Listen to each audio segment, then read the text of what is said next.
के लिए प्रस्थान किया। जैसे वैस अपने अपने घर पहुंचा, अपनी पत्नी लीलावती से बोला, भार्य कथितम सदायकम तथा व्रतम करिष्यामि यदा में तंत्र विद्या। जैसे घर पहुंचा अपनी पत्नी लीलावती से बोला, हे भार्य, मैं एक व्रत उल्का मुख के नाम के राजा के मुख से सुन के आया हूँ, जो कि संतान देने वाला है। लीलावती बड़ी प्रसन्न हुई, अपने पति से मधुर वचन में बोली, हे स्वामी, सुबह होते सत्यनारायण भगवान का पूजन कर दिया। वैस बोला, बेकार में क्यों धन खर्चा करती है? जब अपने पास कोई संतान होगा, जब उसका नामकरण करेंगे, उस समय सत्यनारायण भगवान का पूजन कर लिया जाएगा। लीलावती चुप रह जाती है। लीलावती कहती है, टका धर्म टका कर्म टका ही कर्म तपः यस गहे टका नास्ती। हाँ, टका टक टकाए थे। कहा गया कंजूस की चमड़ी चली जाए लेकिन दमड़ी न जाए। वह सत्यनारायण भगवान का पूजन नहीं किया, क्योंकि दृढ़ संकल्प किया था। उसके प्रभाव से लीलावती को 10वें मास से शुक्ल नाम नाम कराते लीलावती प्राय स्वाम्यम मथुरम बचा।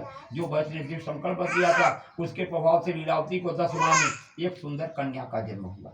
वह शुक्ल पक्ष के चंद्रमा के समान हर एक कलाओं से निर्मित उस कन्या का नाम क्या रखा गया? कन्या कलावती रखा गया। कन्या कलावती पूरा संकल्पित व्रतम। कहती, हे स्वामी, आपका संकल्पित व्रत तो पूरा हो गया, अब तो सत्यनारायण भगवान का पूजन कर लीजिए। वैसे अपनी पत्नी से कितने प्यार से कहता, विवाह समय व्रतम प्रिय।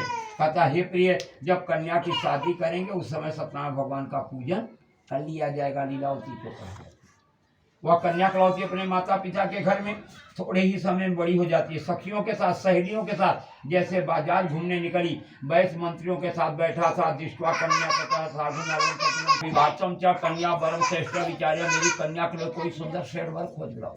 दूसरो कंचन नगर दूतो अशोक कंचनम नगरम ये तस्मा के बड़ी पुत्रम समुदाय अधिष्ठवा। तो सुंदर बड़ी गुणवंती हम देखते हैं। और दूसरो कंचन नगर का, उस नगर में एक वैस पुत्र को देखे जो जात का कुलीन था। वैस ने अपनी कन्या का विवाह विधान पूर्वक उस वैस पुत्र के साथ कर दिया, लेकिन उस समय भी वह सत्यनारायण भगवान का पूजन नहीं किया। लीलावती ने कहा, हे स्वामी, अब तो पूजन कर लीजिए। वैस बोला, नामकरण विवाह में बहुत धन खर्चा हो गया, इसके बाद सत्यनारायण भगवान का पूजन कर लिया। लीलावती चुप रह जाती है।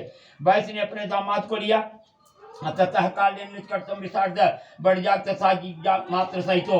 वैस ने अपने दामाद को लिया, रतनसापुरे रमे गत्वा सिंधु समीपत। अपने दामाद को लेकर के रतनसापुर नामक नगर को गया, जहाँ के राजा चंद्रकेतु थे। वहाँ पे नौका खड़ी कर दिया और नौका खड़ी करके व्यापार करने लगा। प्रभु रूप होकर के वैस को श्राप दे देते हैं। कहते हैं, भ्रट प्रतिज्ञा मान लो कैसापम तस्में प्रद्यमान दारुणम कठिनम चापस्य महादुख भविष्यति। श्राप दे देते हैं प्रतिज्ञा में, भक्त भविष्य में तुम्हें महान से महान दुख प्राप्त हो, ऐसा श्राप दे देते हैं। एक दिन राजा चंद्रकेत के यहाँ चोरी हो जाती है। 2 चोर धन चुरा के भागते हैं। पीछे से राजा के सिपाही थे, जहाँ पे वैस अपने दामाद के साथ सोया हुआ था। चोरों ने वही धन रख करके भाग जाते हैं। पीछे से राजा के सिपाहियों ने राजा का धन देकर उन दोनों वैस पुत्रों को पकड़कर राजा के समीप ले गए। बोले हे राजन, यही 2 वैस पुत्र हैं जो आपका धन चुरा के भागे। राजा ने उनका कमाया हुआ धन, अपना धन कोष खजाने में रख लिया, उनको महादुर्ग कारागार में डाल दिया। कहते हैं, जब बुरे दिन आते हैं तो कोई साथ देने को तैयार नहीं होता। कहते रहे कि हम चोर नहीं हैं, निर्दोष हैं, लेकिन कोई सुनने को तैयार नहीं हुआ। घर पे क्या हाल हुआ? जो बेटी महलों में रहने वाली, वह मानसिक शारीरिक कष्टों से पीड़ित दर दर की ठोकर खाने लगती हैं। उनका भी सारा धन चोर उठा ले जाते हैं। माँ बेटी का यह हाल होता है कि अन्न के बिना व्याकुल दर दर को भटकने लगी। कहते हैं, कन्या कलावती लीलावती का यह हाल हुआ कि अन्न चिंता पर भूतवा भ्रमांत गृह गृह कलावती कन्या अपनी भ्रमां प्रत्युआश्रम। कंधे कन्या कलावती भूख प्यास से व्याकुल नहीं रह गया, तो भिक्षा मांगने के लिए पूरे गांव पूरे शहर में भ्रमण कर आई, लेकिन उसको कहीं भीख नहीं मिली। मन उदास करके जैसे अपने घर को वापस आने लगी। एक पंडित जी के यहाँ सत्यनारायण भगवान का कथा चल रहा था। कन्या कलावती वहाँ बैठ गई। व्रतम तत् सत्यनारायण उपत्तिम कथा सुत्वा पर अवसेदम हरि हो प्रसादम भचरम किस्वा और रात्रो गृहम प्रति। कन्या कलावती वहाँ गई, सत्यनारायण भगवान का पूजन कर चल रहा था। वहाँ जैसे पूजन संपन्न हुआ, प्रसाद लिया, प्रसाद खाया, वहीं पे खाना भी खाया। काफी रात बीत गई।